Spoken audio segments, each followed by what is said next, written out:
Hey everyone, and welcome to our second review roundup, this time for Arkane Studios Redfall. For those of you who don't know, a review roundup is where we look at several different reviews of a game and use the info we find to arrive at a more objective, balanced overview of its quality. So let's get straight to it and see what the critics have to say about Redfall.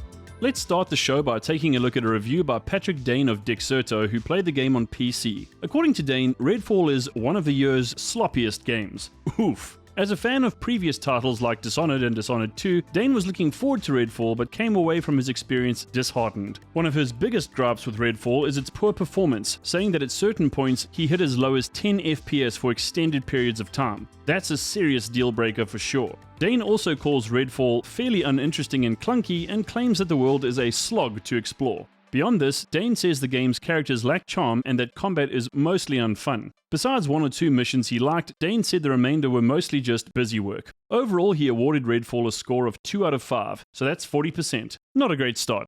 Next up is a slightly more forgiving review from Jeremy Peel of VG247. Essentially, Peel calls Redfall slightly underbaked, but does say it's a good open-world FPS that you'll be able to enjoy for many hours with your friends. However, given Arkane's history and pedigree, Peel says the game is a major step down from the likes of Dishonored and Deathloop, calling Redfall the first missable Arkane game in an age. Despite the fact that Peel describes most missions as following a formulaic style reminiscent of Borderlands, he says that the gunplay is nice and chunky and highlights some of the unique gameplay mechanics owing to the fact that you're fighting vampires and cultists in this game. But the negatives do seem to outweigh the positives. Sadly, Redfall seems to suffer from a distinct lack of takedowns, and while Peel didn't really experience the performance problems encountered by other PC players, he did note the technical issues and bugs that inevitably led to more than a fair share of frustrations. In the end, Peel gave Redfall 3 out of 5 stars, so that means with the previous review, our current score for Redfall stands at 50%.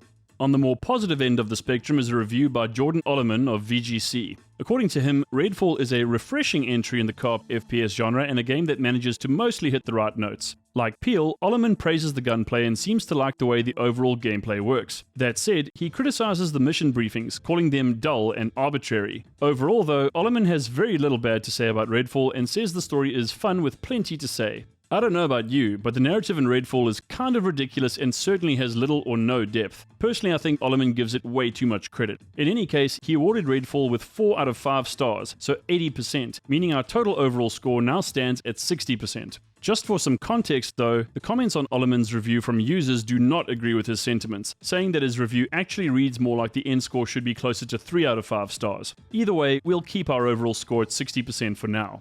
Next up in our lineup of reviews is one by Sam Robbins of PC Invasion. He states that Redfall is riddled with problems and says that the game's co-op play is surprisingly basic in its execution, and in light of what Arkane has managed to achieve in the past, this is a fair observation. He also points out that the story is very simple and that Redfall is clearly more gameplay driven, which actually makes its problems stand out far more prominently. His main issues are with the game's characters, stating that while each of them has their own set of unique moves and abilities, they just don't feel different enough, and in all likelihood, regardless of the character you choose, you'll probably just end up playing Redfall the exact same way. Beyond this, the lackluster skills tree, which ultimately doesn't really make characters feel any stronger than before, unnecessary loot system that seems to be borrowed from Destiny, and lifeless, poorly conceived enemies all drag the game down substantially in Robbins' opinion. But his biggest gripe is actually the game's level design, which he deems overly simple and bare bones, offering little in the way of exploration and depth. For these many reasons, Robbins gave Redfall 4 out of 10. That means our review roundup score now stands at 55%.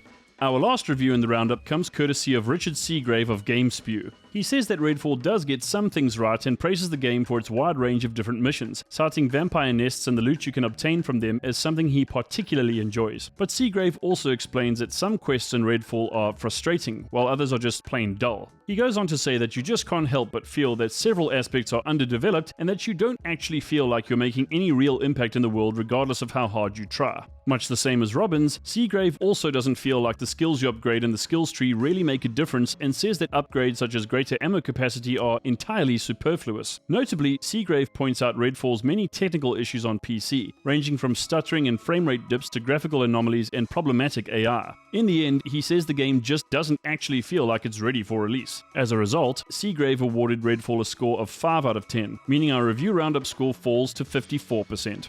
But in all honesty, since the game costs $70, and because user scores currently sit around the 40% mark and Moist Critical basically called Redfall trash, we're going to round the score down to 50%. The truth of the matter is that, with Arkane's impressive background and experience, we really do deserve a better game. Redfall is mediocre at best and an absolute hot mess at worst. We'll give them the benefit of the doubt here, but maybe wait for some patches and a price drop before you decide to play Redfall. This is really for die-hard fans with high-spec PCs. Anyone else would do well to bide their time or avoid the game altogether.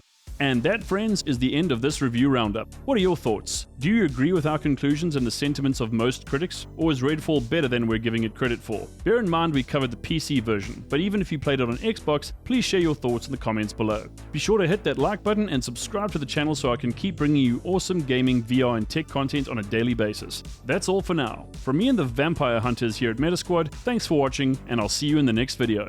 Later!